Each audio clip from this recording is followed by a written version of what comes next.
ಸ್ವಲ್ಪ ಚೆನ್ನಾಗಿರೋ ಸೀರೆ ತೋರಿಸಿ. ಓಕೆ ಇದು ಚೆನ್ನಾಗಿದ್ದೇನೆ,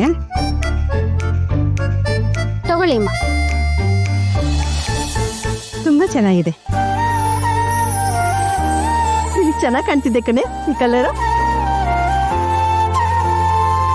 ಈ ಸೀರೆಗೆ ಎಷ್ಟು? ಆಫರ್ ಎಲ್ಲ ಹೋಗಿ 15,000 ರೂಪಾಯಿ ಆಗತ್ತಲ್ಲ. 15,000ನ? ಅಂದ್ರೆ ಇದನ್ನ ನಾನು ಪ್ರತಿ ಸಲ ಉಟ್ಟಾಗ್ಲೂ ಬೇರೆ ಬೇರೆ ಕಲರ್ ಕಾಣುತ್ತಾ? ತರ್ಲೆ ಕಣೆ ನೀನು, ಅಷ್ಟೊಂದು ದುಡ್ಡು ಕೊಡ್ತಾ ಇದ್ದೀವಿ, ಕಲರ್ ಕಲರ್ ಕಾಣ್ಬೇಕಾ? ಸುಮ್ಮನೆ ಕೂತ್ಕೊಳ್ಳಿ. ಒಂದ್ ಕೆಲಸ ಮಾಡು, ಇದು ಬೇಡ, ನಂಗೆ 500 ರೂಪಾಯಿ ಸೀರೆ ತೋರ್ಸು. ನಾ ಇದನ್ನ ಮುಟ್ಬಿಟ್ಟಲ್ಲ, ನಾನು ಉಟ್ಕೊಂಡಷ್ಟೇ ಸಂತೋಷ ಆಗೋಯ್ತು ನನಗೆ. ನೋಡಮ್ಮ, ಇವಳು ಮಾತು ಕೇಳ್ಬೇಡ, 30,000 ರೂಪಾಯಿ ಸೀರೆ ತೋರ್ಸು.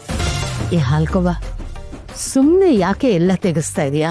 ನೋಡು, ನೀನ್ ಯಾಕೆ ಯಾಕೆ ಅಂತ ಕೇಳ್ತಿದ್ರೆ ಸೀರೆ ರೇಟು ಜಾಸ್ತಿ ಆಗ್ತಾ ಹೋಗುತ್ತೆ, ಸರಿನಾ?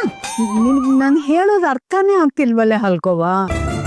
ನನ್ನ ಮೂರ್ತಿಡೆಗೆ ಈ ಆಲ್ಕೋವ ಕೊಡ್ತಾರ ಕಿಸ್ಕೊ, ಸರಿನಾ? ಬೇಡ ಕಣೆ, ಇಷ್ಟು ಕಾಸ್ಟ್ಲಿ ಇದೆಲ್ಲ ನಂಗೆ ಬೇಡ. ನಡಿ ಹೋಗೋಣ, ನಡಿ.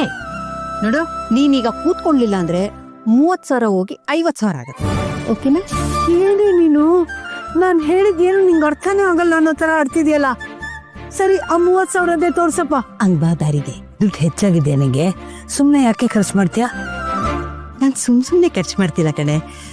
ನಮ್ಮ ಮೋಡ್ಚೆಡೆ ಖುಷಿ ಮುಂದೆ ದುಡ್ಡು ಯಾವ ಲೆಕ್ಕಕ್ಕಿಲ್ಲ ನನಗೆ.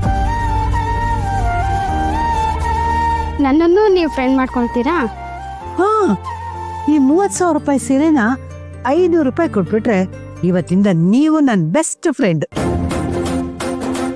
ನೋಡಮ್ಮ, ನನ್ನ ಫ್ರೆಂಡು ಮಗು ಮಗಳ ತರ ಕಾಣ್ಬೇಕು, ಆ ರೀತಿ ಸೀರೆ ಉಡಿಸ್ತೀಯಾ? ನಿಮ್ ಫ್ರೆಂಡ್ಗೋಸ್ಕರ ಅಷ್ಟು ಮಾಡಲ್ವಾ? ಬನ್ನಿ ಉಡಿಸ್ತೀನಿ.